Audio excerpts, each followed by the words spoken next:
Hello, viewers out there. You're welcome once again to Sports Orbit. My name is Afa Cho. Salifu Usman is also in studio with me. Salifu, welcome to Sports Orbit. Thank you, Ashley. So it's my pleasure.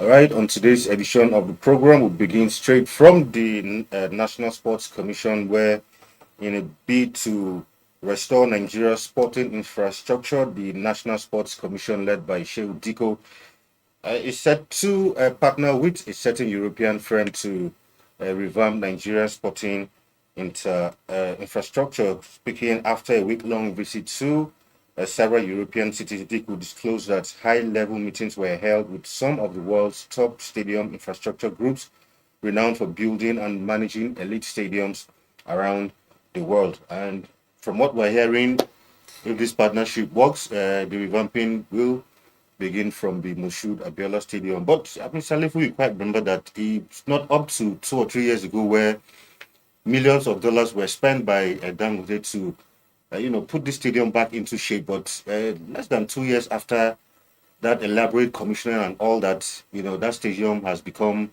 very unplayable. And now we're hearing of another partnership with a certain European firm to come and revamp it once again. And just like you say that less than 2 years ago, the state stadium, a whole lot of money committed to commission into that project by businessman to remove the stadium, and it was who's elaborated commissions. And after that commission, and if my memory is not fail me, the only high-profile match play on that stadium was in Nigeria, was in Ghana World Cup qualifier. And after then, apart from the women matches, no any high-profile matches have been played on that stadium. And another match is maybe the Nigeria versus Guinea-Bissau also. Yeah. But the question is, yes, kudos to Mr. Shehu Dikko. I commended him for his effort. But it is not. We are only read this part. What I mean simply mean we have always heard this song. We have always heard this singing. Yeah. I want to remark the stadium. No, in the last decade, starting from let's just start in the last decade between 2014 and now, and every minister starting from starting from Bolaji Abdullahi, Nagogo, Solomon Dalong, and have all promised to remap all the sporting facilities. But all of them left it the way they met it. Yes, Sunday Dari made some effort to make some adopt a pitch initiative. Adopt a speech program which everybody lauded, and he happened to get support from businessmen with the high profile business in Nigeria, businessmen. Then they came in to support that stadium. A whole lot of money was committed, about $1 million, $1 million, if not more than that. But less than a year, the stadium is back the way it is. And now Shehu Dikko has come again, say he wants to reform the stadium, and before you know it, Jack Promise is make a talk, and he's the one coming out to tell us the story. We have not heard from the European film party. But the question in this, sometimes it's good to make a move to one, but until we now begin to see this European film coming to access the stadium first. Exactly. But I could have said for you to discuss well and to be in the better, you don't have a better to see those Europeans.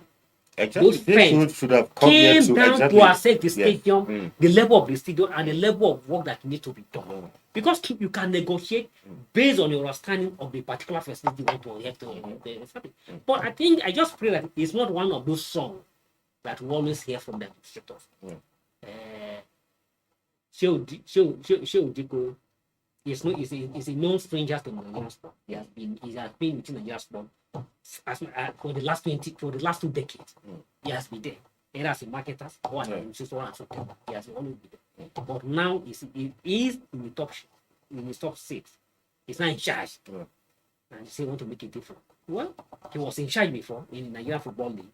You see what he did in Nigeria. We saw what he did as the chairman of Nigeria Football League Management Committee. Management company. We'll see the result. We'll see his effort in Nigeria Football League. We'll see where we are today. Our league are today. Exactly. Now he's the chairman of the National Sport Commission, and he's promised to reform the stadium. Well, we'll give him the benefit of that. I promise, and we are all praying that he succeed. If he succeed, it will also be good for Nigeria. But if he fail, it will also be bad for all of them. So our prayers and our wish for him is to succeed. And we pray that those of his European partner, his European friends that are coming, that he is negotiating them, will be able to come down and really impart on us.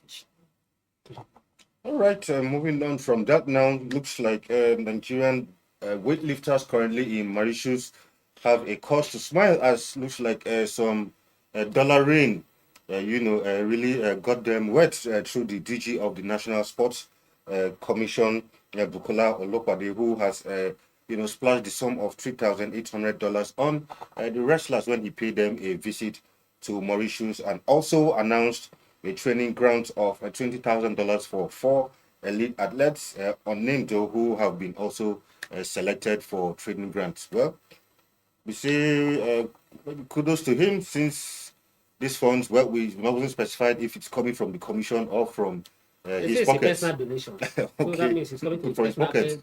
personal pocket. So kudos to Mr. Olopade to give him thumbs up for giving gives out $3,800 to our left elite, and I hope that this will motivate them to excel. Exactly. I don't have any doubt about our lifts when it comes to Africa, within African setting.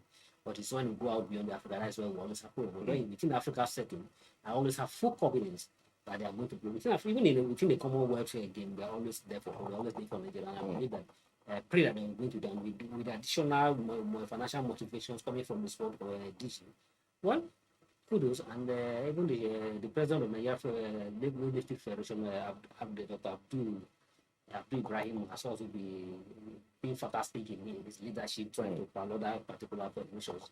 And now he has also get elected as a chairman of the marketing committee of the African Lifting Commission, African Lifting. So that's another added responsibility, and we hope that he is making the progress, and we believe that whatever he did now within the African regions will also be part of our lifters. So could we commend all of bodies for these good gestures, and we pray that we'll not hear another different story at the end of the day. All right, now on to the NFF, where NFF yesterday issued a stern warning to referees, according to them, what they call undue manipulation during matches. And they actually said that this time around, referees who are found wanting are likely to face a 10-year ban, alongside prosecution by the Department of State Security. But over and over again in our league, all levels of our league, referees manipulation is not something new to Nigerian football, and every league season we always hear of NFF threatening to come out hard on referees, but this practice has continued to go on unabated. Yeah, referee manipulation is not an exception to Nigeria. It's all over the world. Even the top league was in the world, sometimes it's referee manipulation, but to the nearest minimum.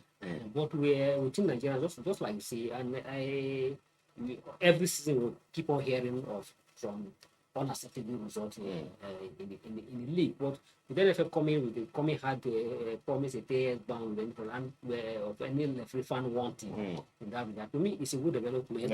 If they can enforce it. If they can enforce it, it's a good development, and it's also serve as a deterrent, as a warning to any referee. But at the same time, to me, I'll always that if they don't stop on the referee, the sport administrators who are also influencing those, there cannot be a crime when there's no giver. Because when the giver is ready to give, that is where the receiver will be willing to receive. And sometimes, in most cases, it's even the receiver that will trigger the negotiation. Because the receiver want to get something in return in favor. So there's also not just the referee, there's also trying a way of also going after the sport administration who are bending on corrupting those referees. And at the same time, the football league, the NFF and the football league should also play their own role. You can't if you are signing a fee for instance, and let me just for instance, an Abuja-based referee who's still in Abuja here, you assign him to go and officiate in the match in Port Harcourt. So you just pay him a transfer, or you pay him a transfer. But we should also be careful. We also be mindful how he left Abuja to Port Harcourt. the mobilities and the hotel he's there and his comfort and everything. But when you provide all the necessary logistics, both his transport, his comfort, his everything, and his allowance, everything is I think you have no business looking for the hosting club chairman or the hosting FA.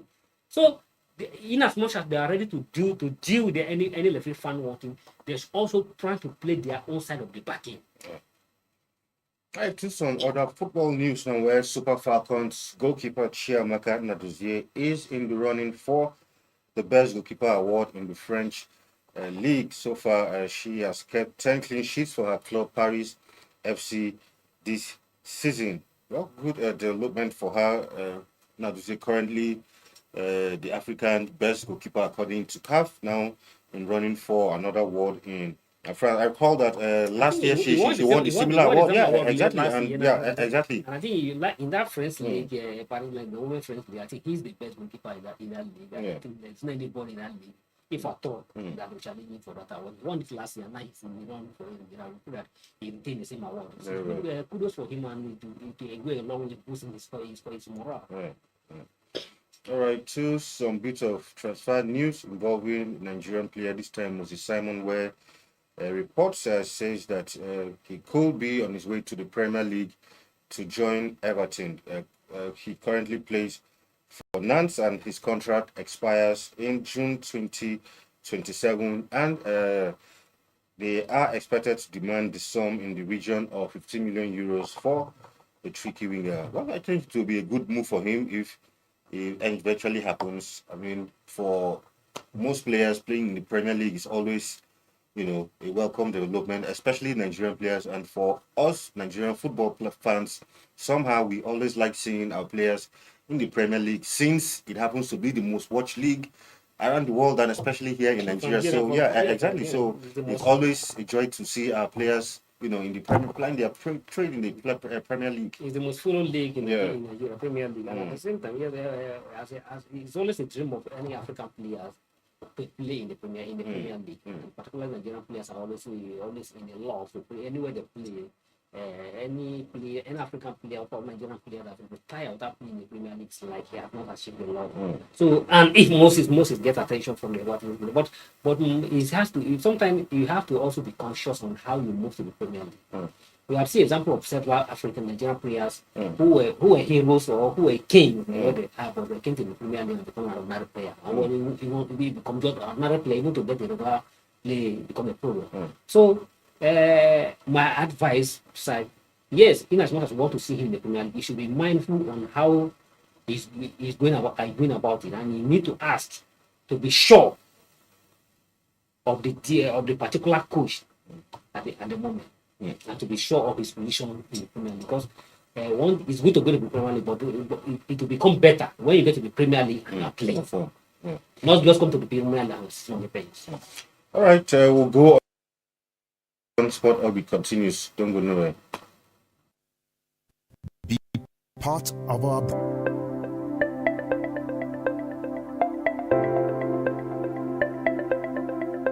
leadership for God and country.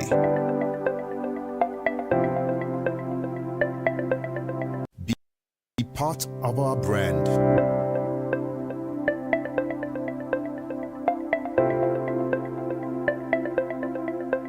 Leadership for God and country.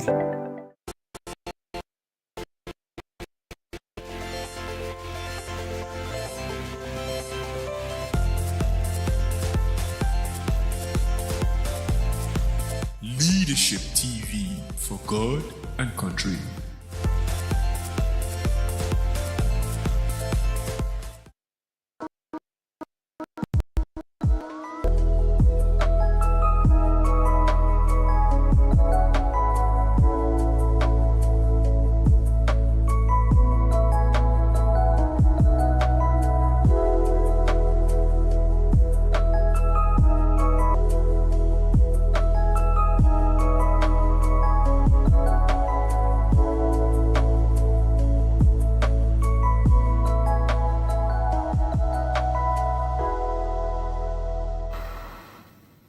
All right, welcome back from that break. It's still Sports Orbit. Now, moving right along, FIFA has imposed a new transfer ban on Egyptian football giant Zamalek for failing to settle outstanding dues to an unnamed player. The world governing body confirmed this in its latest list of sanctions published yesterday. While FIFA did not disclose specific details, Egyptian media reports said that the ban was linked to the dues owed to former Zamalek coach Jamie Pacheco. According to reports, the Portuguese manager's contract was terminated during the 2020-21 season, prompting him to lodge a complaint with the Court of Arbitration for Sport, which later ordered Zamalek to pay him $880,000 in compensation. Of course, however, another Zamalek board member also revealed that the ban was also linked to Moroccan striker Khalid Boatib, who Zamalek still owes about 983,000 euros in unpaid dues. Well, for Zamalek, I think last year or 2 years ago, they were in similar situations, and apart from them, other Egyptian clubs have been involved in this situation of terminating players' contract in the middle of the way and refusing to settle, because it's normally in the contract. Once you terminate someone's contract, you are supposed to pay him off for the remainder of the contract. But these Egyptian clubs have been found, not just Egyptian, even last year, a Tunisian club was found wanting or so. So it's beginning to look like a trend with some of these North African clubs. North African, Yes. sorry, yeah, because it's like just like saying, and sometimes an African Arab is also very angry to, Yeah, exactly. to beat their anger. But you should understand that you are dealing with international players. You are doing. You need to obey the business standard, and business practice. All the time it's about business. It's not about me, the relationship, the personal relationship between me and you. If either you like me or you don't want me, but you must respect the agreement that you are putting on the town. You are putting on the paper. You sign the agreement and you have to comply with the agreement. And if not, thank God for FIFA. And if not for FIFA, a lot of things will have go wrong for football. The way sometimes the way some club behave, you start to imagine either an elderly human being that's in this club. No, you're talking about your fellow human being. What you don't want people to do to you, you shouldn't do to another person. But thank God that FIFA is always on top of the situation like this and try to come hard on any club. So I commended FIFA for this effort and for always standing for the right of the players. Yeah, exactly. Let's move away from that now to some other transfer news where it's been revealed that Manchester City playmaker Kevin De Bruyne could be set for a shock move to Premier League rivals Aston Villa. According to Sky Sports, the Midlands club is considering a move for De Bruyne, who will become a free agent at the end of the campaign. Although he's also having suitors from America with clubs like Inter Miami, Chicago Fire, DC United, and New York FC. Well, for City, his contract runs at the end of this season, and well, for reasons best known to the City board, decided that we are not going to extend your contract. He's 33, but if you ask me, he's still a top player. So whichever club he goes to, he will still be, a fine addition to the club. Yeah, if you look at Manchester City this season and all their strong this season, from the beginning, we were saying that because of the issue to Kevin De Bruyne, that is why Manchester City is strong. Rodrigo, basically. Rodrigo as well. That he because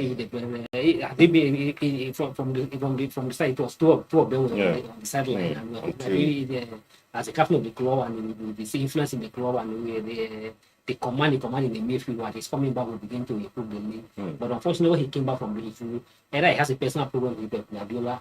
Pep Guardiola was not playing.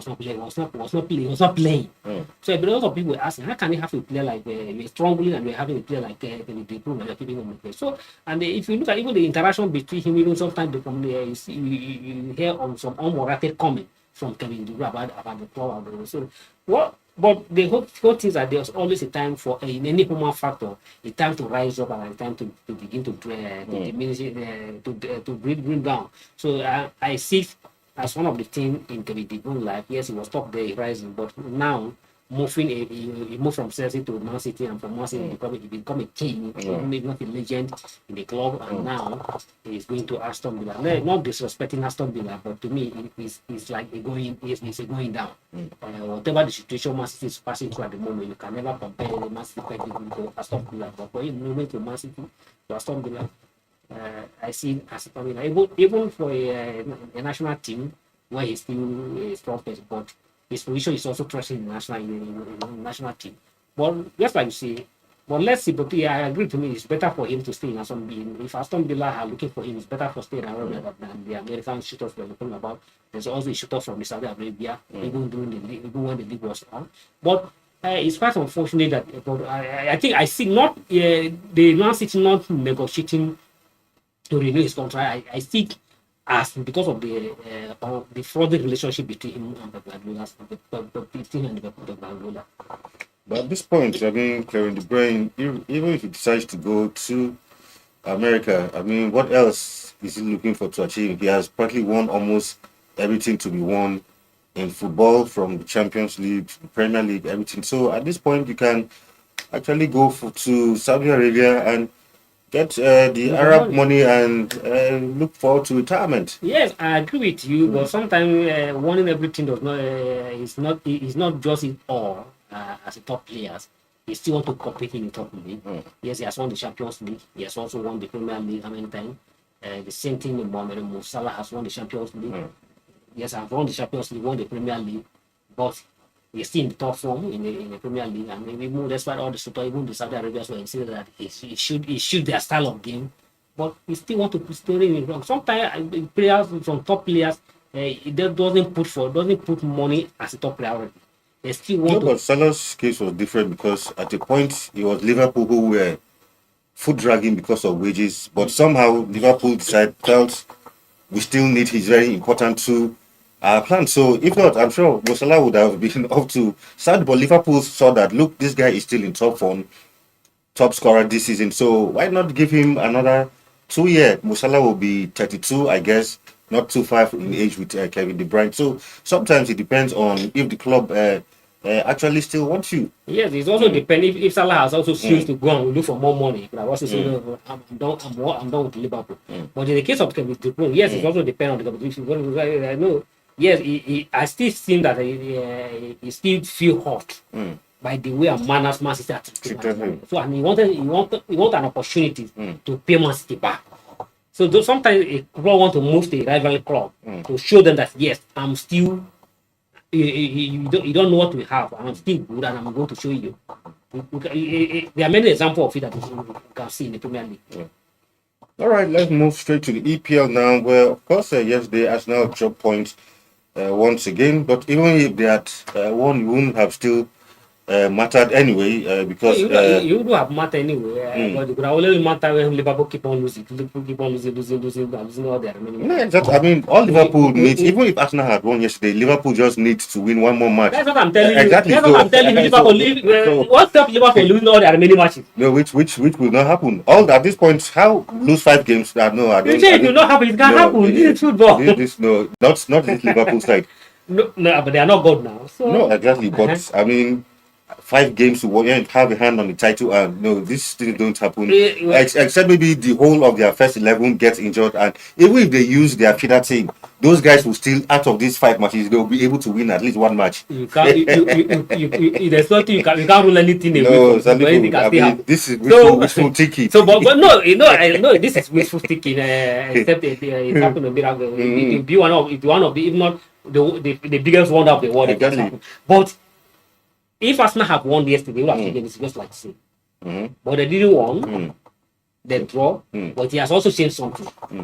If they have lose yesterday, Liverpool would have confirmed champion. Yeah, even without kicking the ball. So they are still dragging. No, but at this point, it's just 1 point. And they still keep on dragging. So Liverpool still looking for 1 point. But the result of the matter is that Arsenal, unfortunately, last 2 games, they have lost 4 points. Yeah. They draw with Everton. Is it Everton? Everton. I can't remember. What's a draw against? Yeah, the last team, the team they played before they have started Champions League. No, they won after the Champions League. They won against Wichita.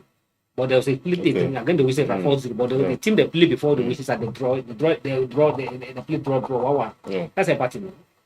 I think so. Talk about that. Now, and another draw again. It's like Ateta is Ateta will also be careful that yes, in as much as she's no longer interested that he cannot be possible just like this that to win the league again. He should be mindful that he can also lose his the second position.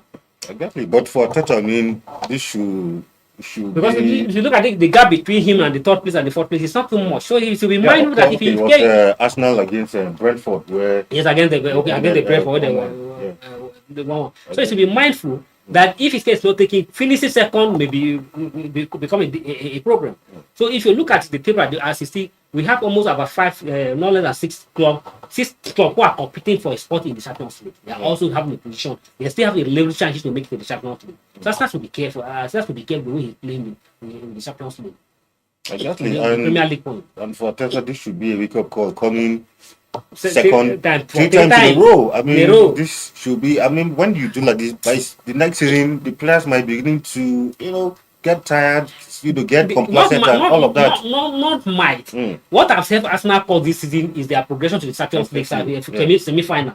If not for the semi-final, you can see that even like the way they are playing, you clearly show that the players are already get tired. Then next season, the only thing that can trigger Arsenal motivation for next season, if at all, is if they win the Champions League.